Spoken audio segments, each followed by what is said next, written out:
we came here to be set apart and to be perfect for the Most High, right? Mm-hmm. He does not want next person to be perfect, but you got to remember that.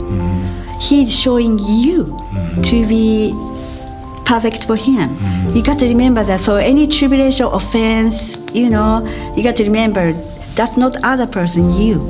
It's just eye on you and endure. And Most High show you, me. And that's want us to be, right? It is the hardest, it is a challenging for see myself. Am I correct? This is the hardest, challenging for, but this life, this community living, Most High is revealed to you, to you. It is a very, very painful process you're going through. Man, I didn't know about me. It's painful, but endure and thankful, and we get better every year. Every year, I see myself, find about myself. Most every year going through tribulation, and come out of it. Purge. That's what I'm looking for. I love Most High. I'm His servant. He saved me. I serve Him until I die. Everybody's inquiring, how did Straitway come about? How did we get to this point? And they can tell and sense that it's like something is catching fire. It's growing because they can see the happiness, they can see the joy, they see the peace that is being obtained. They can see we're very serious about this walk.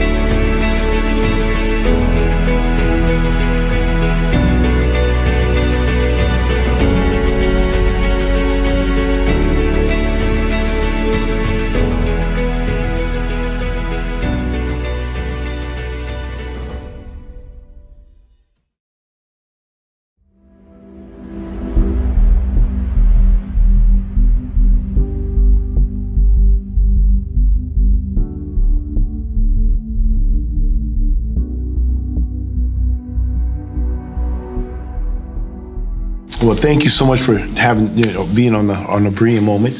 I want to ask you, what was life like before? If you can just give us an overview or like a flyby of what was life like before you had your Berean Moment coming into this. And you starting from your child. Yeah, you can start from just kind of give me your child. Growing up, I was always the oddball out, even in my family. I never really fit in. Always felt like I was lacking something that I should have and didn't know what it was. Was always kind of like looking for something out there. Just never knew what it was. That's one reason I always did a lot of different things and got into a lot of different things and learned a lot of different things because I was always searching for something, and I just could never find it until I found faith. So, where are you from? Where were you born? Northern Indiana. Okay. Wabash County. Okay. And born and raised there until I went to college and the military, and then I spent most of my time elsewhere. Are you the only child? No, I'm the second of the youngest. My brother and I are very close. We were raised more like twins. Okay. We were only 10 months apart, so we were very close in age. So it was like having a twin. Okay. Growing up. So what was your guys' religious affiliation, or what you guys grew up as a family growing up? I grew up very strict Church of Christ. Okay. The old-fashioned strict Church of Christ. What is that like? I mean, there's absolutely no spirit whatsoever. Okay. They were all very much pressed scriptures and the word, but it was all based around their personal doctrine and theology. Okay. They didn't allow any instruments. Everything had to be acoustic when it came to singing, which is very hypocritical because then outside of services, the preacher's son was in a band and all this kind of stuff. But everything inside was, to me, always felt very hypocritical from what the word that they pushed and the front that they pushed as far as the way everybody should look and behave and that kind of stuff. And then outside, it was like a totally different world. Okay. Yeah. So after you left your family's house, didn't you join the Marines? How'd you get involved in the Marines?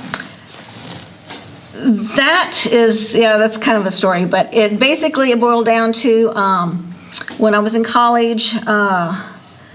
I'd had everything paid for as far as for grants and everything, and then halfway through the 1 year is they cut all the grants in half, and that's when they started offering and pushing the student loans.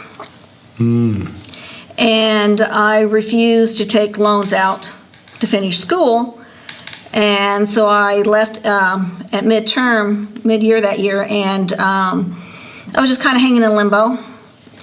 And a friend of mine from high school was going to the recruiter station because she had basically already signed up. She had to go down to some paperwork, and she needed a ride, and she asked me if I could give her a ride.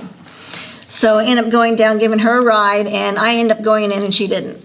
That's it. That's kind of, yeah. And so pretty much that's how you got into the. That's how I got into it. Okay. Basically, I quit a really good job after school to go to college, and then when all that happened, everything dropped. They had already replaced the person who was doing my job, so I couldn't go back to that. And so I was just, like I said, I was just limbo. Okay. It was just something like, oh, well, this sounds good. What'd you do in the Marines? How'd you? I was aviation supply, which basically is logistics. Okay. And it's divided in two categories. You have, basically, it's overall consumable, what they consider throwaway items that you issue out, then gets used and gets thrown away. And then they have what they call repairable, which is what I was in, which is all the high dollar equipment like the rotary hubs, everything. Used anything that was from a few $100s to $100,000 and up. And then they also had the classified, what they called the clamp items. And there was 3 of us in our whole unit that was had security clearance to keep track of those items. And you had to know anytime they came in for any particular item, you had to know exactly where every serial number was at any given time. And so it's basically just all logistics. So you served. You said you served about 8 years. 8 years you served. Did you have a family during that time, or Yes, was I it did. after? Oh, please, can you tell us a little bit about how long you were married for? Well, I wasn't married for very long. I had both my children fairly close together when I was married. At the time I got married, I guess you could say I didn't know my husband as well as I thought I did. And after we were married a couple of years, a lot of things started coming out. And I basically found out he was a Satanist, and he was doing actual rituals and everything. And during that time frame, I had started a clothing business. And I would go in together with some of the other businesses in town, and we would 2 or 3 times a year do fashion shows at the country club. And during one of these times when I was out during the evening, I came back the next morning, I came back at night, but the next morning I was talking to my children, and they were talking about everybody laying around in a circle with a puppy in the middle with his belly cut open and all this kind of stuff. And there was a lot of things that happened leading up to that point in time that you go into personal denial on. You see stuff, and you got this thing telling you back in mind, telling you what's really going on, but you don't want to admit that's what's happening. You try and find any kind of logical explanation you can possibly find to explain things away. And then there's just a point where you can't do that anymore. And that was that point. And I took my children and left. Yes. So when did you, I guess, have your Berean moment? Where from all of this stuff, when did you get to your Berean moment? Well, actually, I would say there was a buildup really throughout most of my life. Okay. From the time I was very young, I literally could see demons physically, just like you were sitting there right there. And when I was real young, I would say things, or a lot of times I'd get very frightened. and or like they were actually coming to attack me, and I would scream and stuff, and then my parents would come in, what the heck's going on? And no one believed me, and it got to the point where they took me to doctors to be checked out, thinking there was something wrong with me mentally. And basically the doctors would just say, no, she's just hallucinating, she'll outgrow it. So I basically learned to not say anything about the things I saw, the things that I felt, and things like that. And that continued on throughout my growing up at home. From, say probably at least mid to late grade school, I learned that if I read my Bible out loud, and actually I always reverted pretty much to the Psalms, 23rd Psalms, which actually is a very great deliverance scripture. I would read it out loud, and I found if I did that repetitiously, stuff would stop. And then as I got older, because I was at home a lot alone, that when everything would start up again, I would just walk around the house and I would quote it until everything stopped. And then when I got in the military, which I really truly believe, this is my personal opinion of course, just as the Father, He knows us, He knew us before He created us, He already ordained us, He already set us out. I believe our enemy Satan, the Satan, also can recognize who he has put his mark on, who he has called, who he has chosen. And those are the people that he really, really goes after. Because I know, sure, when you talk to the saints, that you've heard so many things that are similar. It's the same type of things, the same type of persecutions, the things that go on. And I really believe that he knows that. And that's why he always goes after them. And I believe that's a lot with my growing up. And then my ex-husband, things that went on with him, and the demonic things that went on in our house all the time. Again, it was just the enemy, whether he used him because he was already his servant, whatever. It was just another way to try and get to me. But I know that throughout my life, he had attacked me repetitiously. It was almost a guarantee that either on my birthday, just a few days before, a few days after, there was always something seriously physically that happened. When I say literally, I'm talking like drowning, have to be resuscitated. Being in accidents where my spine's been broken 3 places, all the ligaments ripped, and all this kind of stuff. I've had those kind of things repetitiously throughout my whole life, right on or around my birthday. And so when I say literal attacks, I mean literal attacks. But at the same time, the thing that has always meant so much to me is when I look back of all things that have happened, I can tell,